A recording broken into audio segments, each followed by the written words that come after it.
Bonjour, aujourd'hui je vous propose de découvrir le milieu carcéral et plus précisément le rôle des surveillants pénitentiaires. Leur métier est peu connu.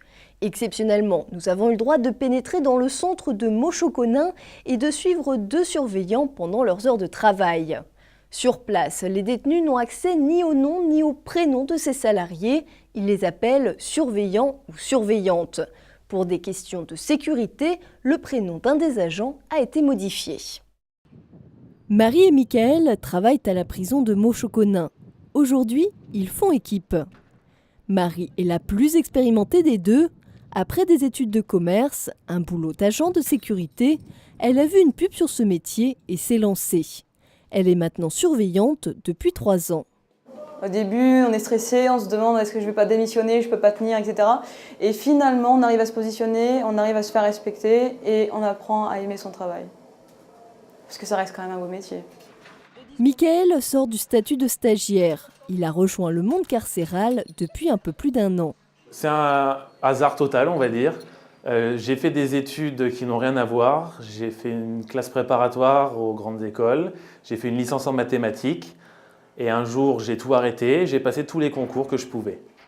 Surveillant, c'est le concours qui me proposait l'entrée à l'école le plus tôt. Donc je me suis dit, je vais y aller en attendant les autres. J'en ai eu d'autres, mais mon premier stage, ça m'a plu. J'ai dit, je reste. C'est paradoxal d'un côté parce que c'est pas très attrayant de l'extérieur, ce métier. Mais moi, je m'y retrouve bien et je ne me vois pas faire autre chose pour l'instant. MAG, merci. Et un Motorola.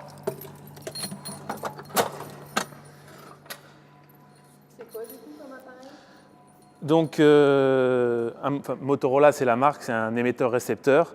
Donc, on est tous sur la même fréquence. Chaque surveillant en a un. Ça sert à la fois de moyen de communication.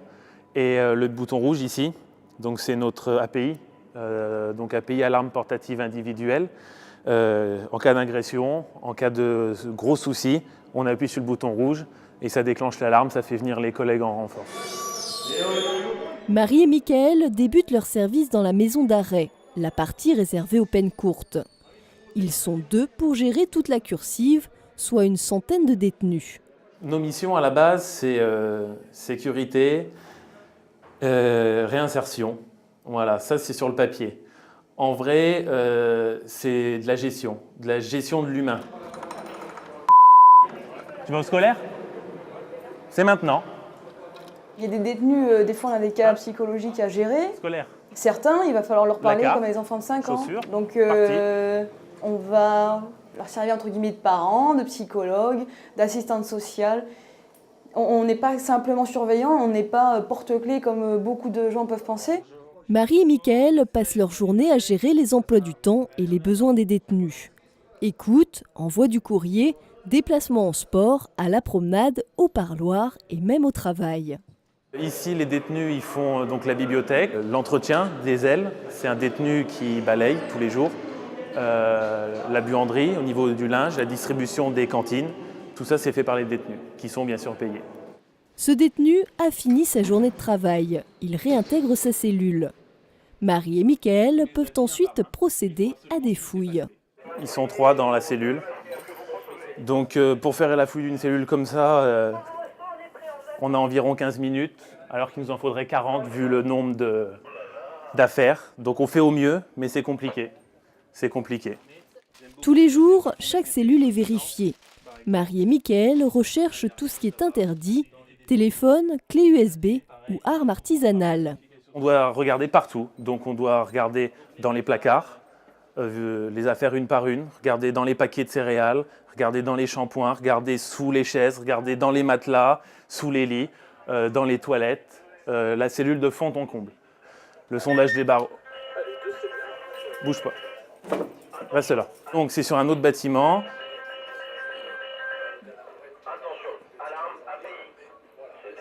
Voilà, donc ça, l'API, c'est quand le collègue il appuie sur le bouton rouge.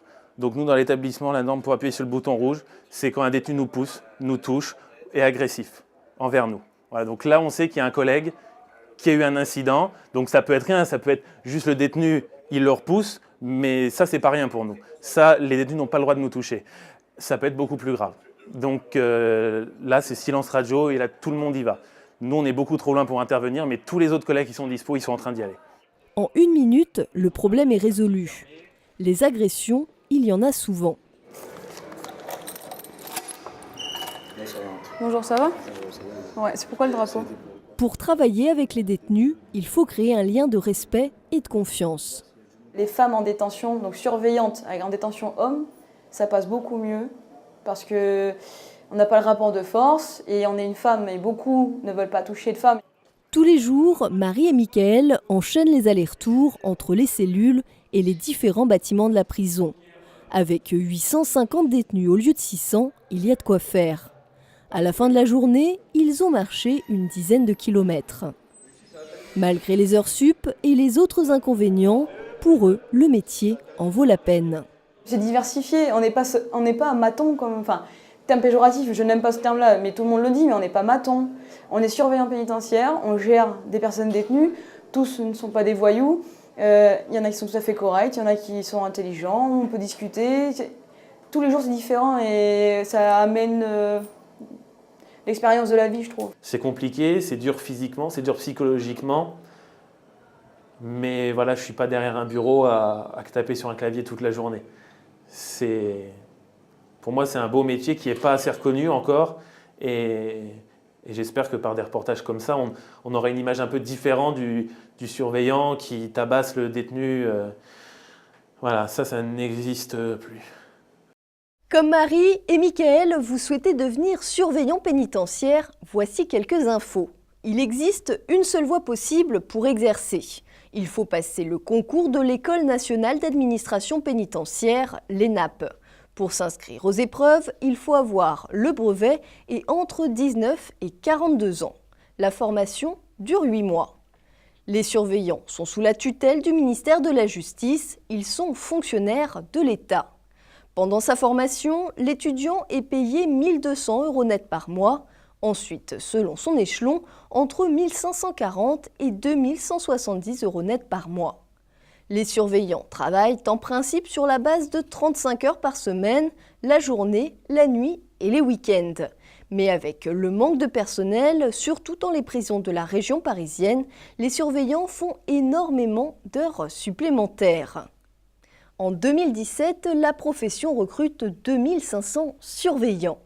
C'est la fin de cette émission, merci de l'avoir suivi, on se retrouve la semaine prochaine.